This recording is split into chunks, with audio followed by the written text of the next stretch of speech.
Hello, मेरा नाम शुभांगम अस्थाना है। मैं ट्रिनिटी क्लासेस ऑफलाइन भी चलाता हूँ और ये आज मेरा पहला वीडियो है ऑनलाइन के लिए।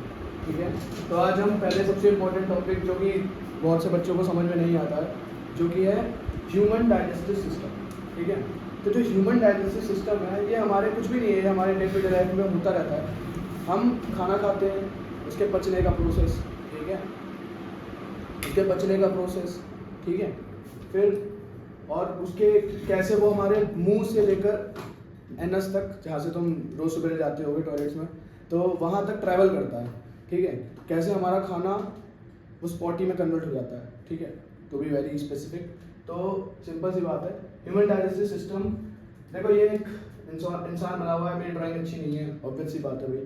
तो एक इंसान बना हुआ है जिसका मुंह है, नाक है, ओएसोफेगस है। बेसिकली यहाँ पे उसके दांत भी होंगे, मैं बना नहीं पाया मैं, तो यहाँ पे उसके दांत भी होते हैं। तो बेसिकली इंजेशन क्या है भाई? सबसे पहला पार्ट है इंजेशन है क्या? Process of taking food into the body. किसी भी इंसान का या कोई भी, जैसे तुम भी हो, तो अगर कोई भी चीज़, कोई भी सब्सटेंस हो अपने मुंह से अपनी बॉडी में ले रहे हो, तो उसे क्या कहेंगे हम? इंजेशन। ठीक है भाई। अब इंजेशन के बाद क्या सीन होता है? हमारा फूड हमारे माउथ तक पहुंच जाता है और मुंह में होते हैं दांत, जो कि ग्राइंडिंग और च्यूइंग के काम आते हैं। मतलब खाने को चर्न करते हैं वो। ठीक है, मतलब खाने को पूरा ऐसा बनाते हैं ताकि सलाइवा से कवर करके एकदम, मतलब कि वो आराम से फ्लो कर पाए। कहाँ फ्लो करना है उसे? एलिमेंट्री कैनाल में, जो कि होता है हमारा ओएसोफेगस। ठीक है, तो माउथ से फिर वो टीथ क्या कर रहा है? Grinding and churning of food. ठीक है, फिर हमारा सलाइवरी ग्लैंड आती है। सलाइवरी ग्लैंड क्या है? Basically salivary gland buccal cavity में होती है। बक्कल कैविटी में सलाइवरी ग्लैंड होती है, जहाँ से सलाइवरी एमाइलेज करके एक एंजाइम निकलता है। सलाइवरी एमाइलेज का काम क्या है? उसको हम टाइलिन भी कहते हैं, अदर नेम, वैसे बहुत सारे लोगों को नहीं पता होगा, तो टाइलिन भी कहते हैं, TYALIN। इंप्रेशन मार देगा अगर तुम लिखा होगा इसे। तो फिर शुगर को माल्टोज में कन्वर्ट कर देता है। बेसिकली काम इसका क्या है? सलाइवरी ग्लैंड के सलाइवरी एमिलेज का काम ये है कि शुगर को माल्टोज में कन्वर्ट कर देगा। क्या करेगा? शुगर को माल्टोज में कन्वर्ट कर देगा।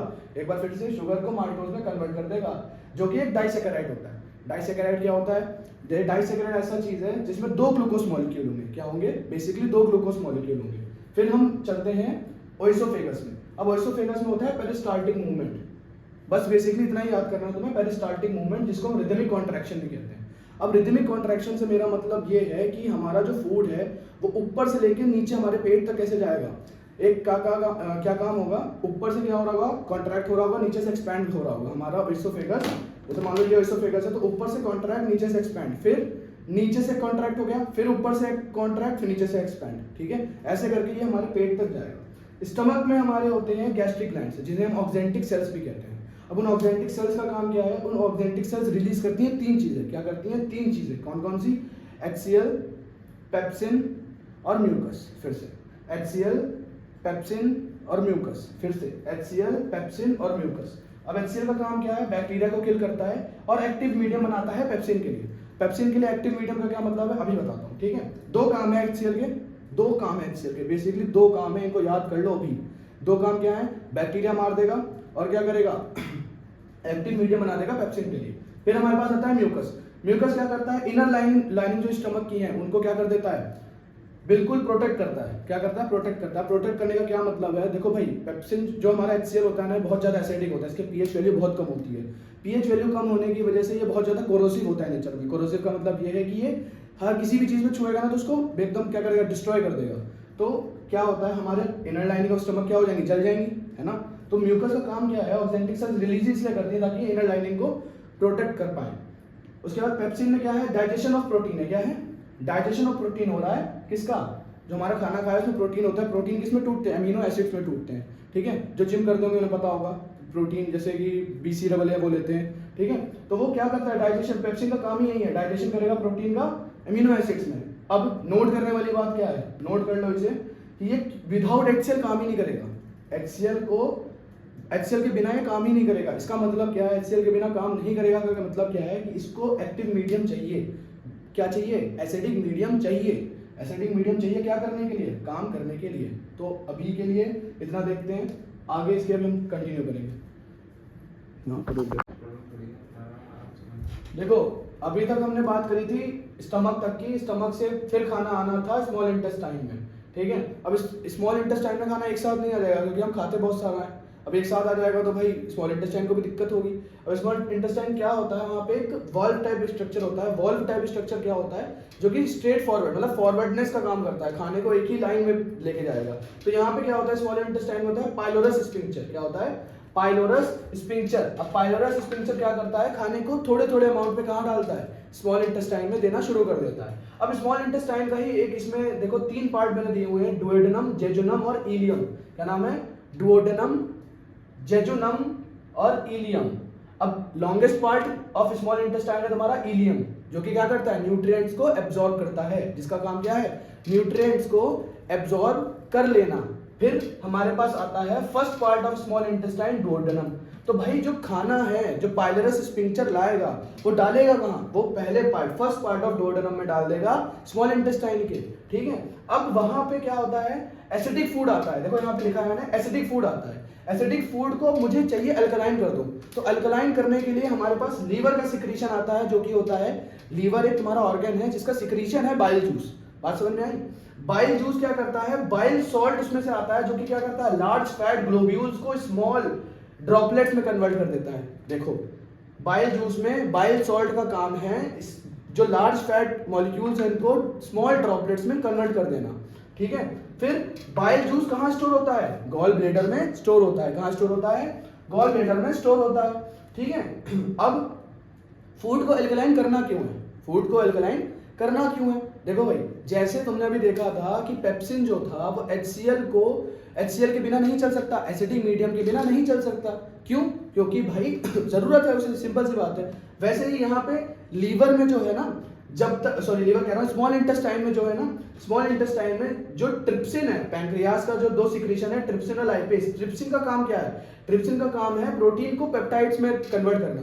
मगर जब तक अल्कलाइन नेचर नहीं होगा, क्या नहीं होगा, जब तक अल्कलाइन नहीं होगा फूड, तब तक क्या नहीं होगा, ट्रिप्सिन काम नहीं कर पाएगा।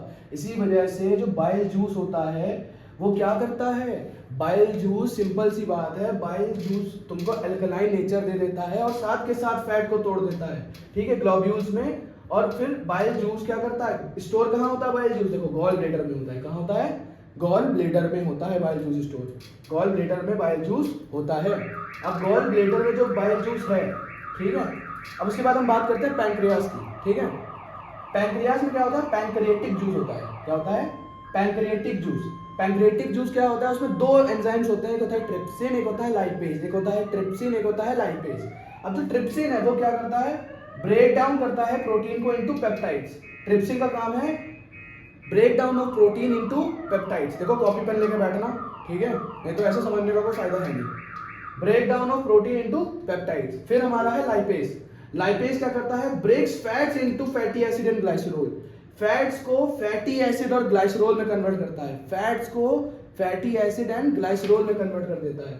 ठीक है, एक चीज मैं यहाँ पे लिखना भूल गया हूँ, जरूरत से लिख लो कि जो भाई कंप्लीट डाइजेशन है, साइट ऑफ कंप्लीट डाइजेशन होता है हमारे पास स्मॉल इंटेस्टाइन। लिखो, साइट ऑफ कंप्लीट डाइजेशन क्या है, स्मॉल इंटेस्टाइन। ठीक है, तो ये क्वेश्चन आता जरूर है कि what is the site of complete digestion, आ जाता है और हो सकता है आ भी जाए, क्योंकि देखो डाइजेस्टिव सिस्टम में कुछ भी आ सकता है, इन सबके क्वेश्चन भी होंगे, मगर फिलहाल साइट ऑफ कंप्लीट डाइजेशन क्या है, स्मॉल इंटेस्टाइन। इतना करो, इतना ही काफी है अभी। देखो भाई, अब स्मॉल इंटेस्टाइन अभी भी बचा हुआ है थोड़ा सा, अब यहाँ पे मैंने लिख दिया, देखा, साइट ऑफ कंप्लीट डाइजेशन, इसे देख लो, साइट ऑफ कंप्लीट डाइजेशन। अब यहाँ पे इंटेस्टीनियल जूस भी छूटता है। देखो पहले तो मैंने कहा था, अभी इससे पहले मैंने कहा था कि बाइल जूस छूटेगा, पैंक्रियाटिक जूस छूटेगा, उसके बाद क्या होगा, उसके बाद भी डाइजेशन पूरा नहीं होगा। सबसे मुश्किल होता है फैट्स को डाइजेस्ट करना, मैं भी बता रहा हूँ, सबसे मुश्किल होता है फैट्स को डाइजेस्ट करना। ठीक है, तो फैट्स को डाइजेस्ट करने के लिए एक और बेसिकली फैट्स को नहीं, प्रोटीन्स भी होते हैं और कार्बोहाइड्रेट्स भी होते हैं, इन सबको डाइजेस्ट करने के लिए इंटेस्टीनियल जूस भी निकलता है। इंटेस्टीनियल जूस का काम होता है प्रोटीन को बिल्कुल बेसिक अमीनो एसिड्स में तोड़ देना, कार्बोहाइड्रेट्स को ग्लिसरॉल में तोड़ देता है और फैट्स को फैटी एसिड्स में तोड़ देता है। ठीक है, अब क्या होता है यहाँ पे, ब्लड कैपिलरीज। अब ये मैंने जो बना रखा है ना, इंटेस्टाइन का अंदर का थोड़ा सा प्रोजेक्शन है, मतलब ये जो स्मॉल इंटेस्टाइन यहाँ दिख रही है ना, उसका अंदर का प्रोजेक्शन है तुम्हारे पास स्मॉल इंटेस्टाइन का। ठीक है, तो यहाँ पे तुम्हें दिख रहा होगा फिंगर लाइक प्रोजेक्शन है, ऐसा करके प्रोजेक्शन है, देखो फिंगर लाइक प्रोजेक्शन है। क्या है, फिंगर लाइक प्रोजेक्शन है, और उसके ऊपर ये थोड़े थोड़े से ब्लू कलर के मैं निकाल रखे हैं, वैसे रेड कलर के होते हैं। ठीक है, तो इन्हें कहते हैं ब्लड कैपिलरीज। ब्लड कैपिलरीज क्या करती हैं, पहले तो विल्ली क्या करती हैं, ये होती है विल्ली, क्या होती है VILLI विल्ली। विल्ली करती है फिंगर लाइक प्रोजेक्शन है, और ये क्या करती है जो ग्लूकोज बचता है उस ग्लूकोज को एब्जॉर्ब करती हैं। क्या करती हैं, एब्जॉर्ब कर लेती हैं। एब्जॉर्ब करने के बाद ब्लड कैपिलरीज के थ्रू पूरी बॉडी में, हमारी जो पूरी बॉडी है वहां पे हर एक सेल को एनर्जी पहुंचाती हैं। ठीक है, हर एक सेल को एनर्जी पहुंचाती हैं। विल्ली क्या है, फिंगर लाइक प्रोजेक्शन है।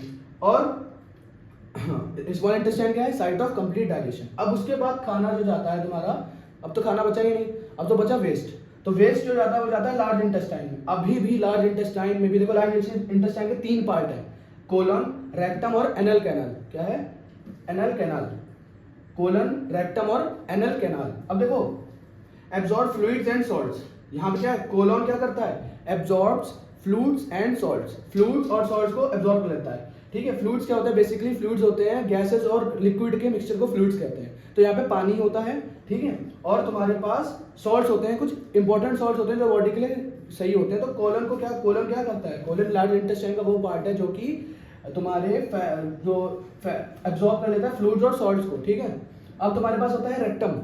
रेक्टम क्या करता है, फूड को, ये सॉरी स्टोर करता है फेसेस को। जो तुम्हारा फूड वेस्ट बन गया है, हार्ड पार्ट बन गया है, वो फेसेस में कन्वर्ट हो जाता है। फेसेस को कन्वर्ट करने के बाद तुमको रेक्टम में स्टोर हो जाता है। रेक्टम क्या है, ये देखो, ये छोटा सा पार्ट है रेक्टम है ना। जब जोर से लगती है ना तो रोक के रखते हो ना, तो रेक्टम ही फील हो रहा होता है उस टाइम में। रेक्टम फील हो रहा होता है कि हाँ भैया लगी है, जाना है। ठीक है, ये रेक्टम क्या करता है, फूड को स्टोर करता है। फिर हमारे पास है एनल कैनाल। ठीक है, एनल कैनाल का इतना कुछ जरूरत है नहीं तुम्हें। ठीक है, तो यहाँ से तुम्हारा डाइजेशन पूरा हो चुका है कंप्लीट। ठीक है, खाना भी यहाँ से जाने के बाद जो ब्लड कैपिलरी से हर जगह लेके जाती है उसे हम सर्कुलेशन कहते हैं।